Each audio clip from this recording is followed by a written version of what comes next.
तर नमस्कार मित्रांनो, मी डी आर गायकवाड तारांकित मध्ये आपलं सर्वांचं स्वागत आहे। मौजे दुधड वाळकेवाडी परिसर आणि या ठिकाणी आपण आज आलेलो आहोत। आज श्रावण मास आरंभ झालेला आहे आणि श्रावण मासामधला दुसरा सोमवार आहे आजचा। आणि या ठिकाणी हराळदेव मी पाहतोय सर्व इथं भाविक भक्त आलेले आहेत, शाळेतील विद्यार्थी पण आलेले आहेत, विद्यार्थिनी आलेले आहेत। निसर्गाचा अभ्यास करण्यासाठी भौतिक या गोष्टी आहेत त्या जाणून घेण्यासाठी आपण पाहतोय। आणि हराळदेव आणि महाप्रसाद चालू आहे, महाप्रसादचा स्वयंपाक चालू आहे या ठिकाणी आपण पाहतो। पहा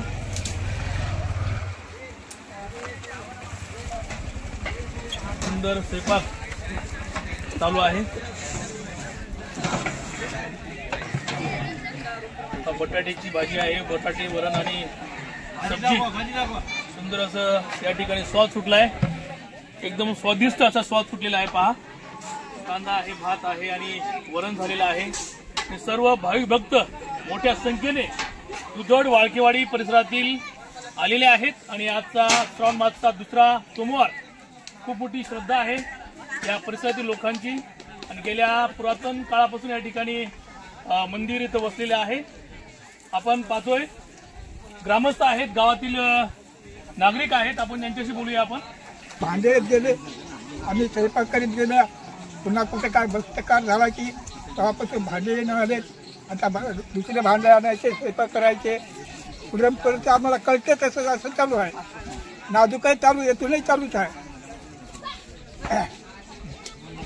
सांगितल्याप्रमाणे अद्भुत अद्वितीय आणि एक निसर्गाच्या सानिध्यामध्ये बसलेलं असं मंदिर आहे, पुरातन मंदिर आहे आणि खूप मोठी गर्दी आहे, भाविक भक्त आलेले आहेत। आणि निश्चितच आपण हा जो आजचा सोहळा आहे श्रावण मासामधला दुसरा सोमवार आपण पाहतोय आणि यानंतर महाप्रसादाचं जेवण पण सर्वांना आहे।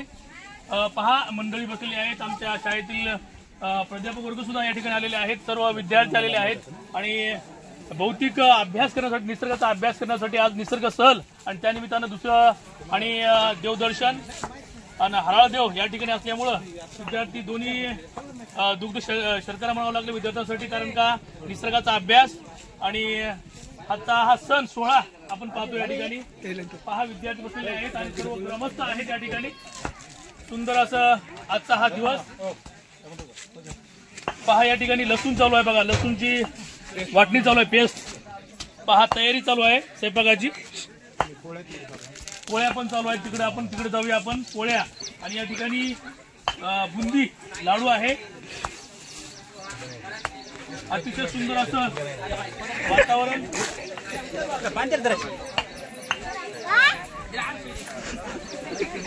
विद्यार्थी बसलेले आहेत,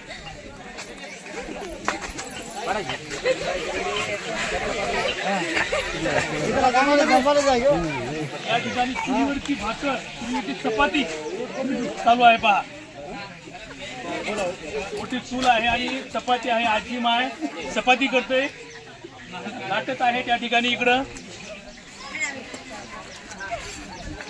पहा चुलीवरचं स्वयंपाक आणि निसर्गाच्या सानिध्यामध्ये सुंदर असं चवदार आपल्याला चपाती, किती मोठी चपाती आहे पहा, ही अतिशय छान अशी बनवलेली आहे चपाती। पहा आजीने बनवली चपाती, वाव, गरम आहे पहा, खूपच छान। या ठिकाणी पीठ चाळणी करत आहेत,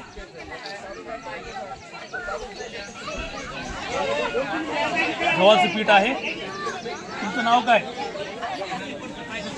किती वर्षापासून तुम्ही या ठिकाणी येता आणि किती वर्षापासून हे चालू आहे, ही जी परंपरा आहे तुम्हाला काय आठवते का?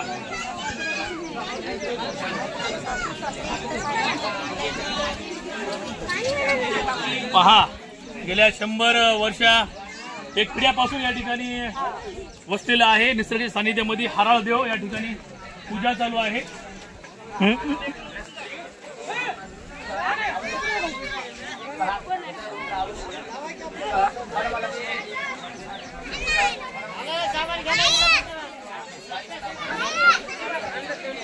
डोंगराच्या पिशीमध्ये ते विहीर आहे, मला वाटतं उन्हाळ्यात पण पाणी असेल या ठिकाणी। पहा उन्हाळ्यात सुद्धा, भर उन्हाळ्यात सुद्धा या ठिकाणी पाणी असते, पाणी कधी आटत नाही, निसर्गाची कृपा म्हणा.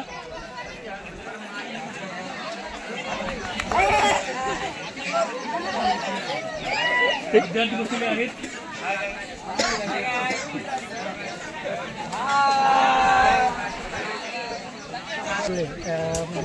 मी वाळकेवाडी इथला रहिवासी असून मागील बऱ्याच वर्षापासून इथं डोंगराच्या कुशीमध्ये बसलेला हराळदेव आणि परंपरेनुसार बऱ्याच वर्षापासून इथं मोठ्या प्रमाणात महापंक्तीचं आयोजन केलं जात आहे. श्रावण मासामध्ये इथं दर सोमवारी महापंक्तीचं आयोजन केलं जाते आणि अनेक भाविक भक्तांची श्रद्धा असलेला हा हराळदेव फार वर्षापासून म्हणजे आजोबा आणि पणजोबाच्या काळापासून इथं श्रद्धा या देवावर आहे. त्याच्यामुळं दरवर्षी श्रावण मासामध्ये येथे मोठ्या प्रमाणात पूजा, त्याचबरोबर इथं मोठ्या प्रमाणात भजन कीर्तन, त्याचबरोबर लोक भाविक भक्त फार दूर लांबून इथं दर्शनासाठी येतात. आणि हे पाण्याची महिमा कधी बी पाणी आटणार राहील, कधी 12 महिने इथंच पाणी वरी. आणि पुराणा देवस्थान इथं यात्रा भरायची, पहिले कुस्त्या व्हायच्या, भांडे ऑटोमॅटिक यायचे, नंतर गाय व्हायचे धुवून ठेवले की, अशी ही परंपरा काही दिवसाची चालू आहे. पण आता हे काहीतरी होईल्यामुळं काही नाही, अशी चालू आहे बघ. फार पुराण आहे. कुस्त्या व्हायच्या, यात्रा भरायची, भजन कीर्तन 12 महिने सोयाचं सगळं आमच्या बाप आज्यापासून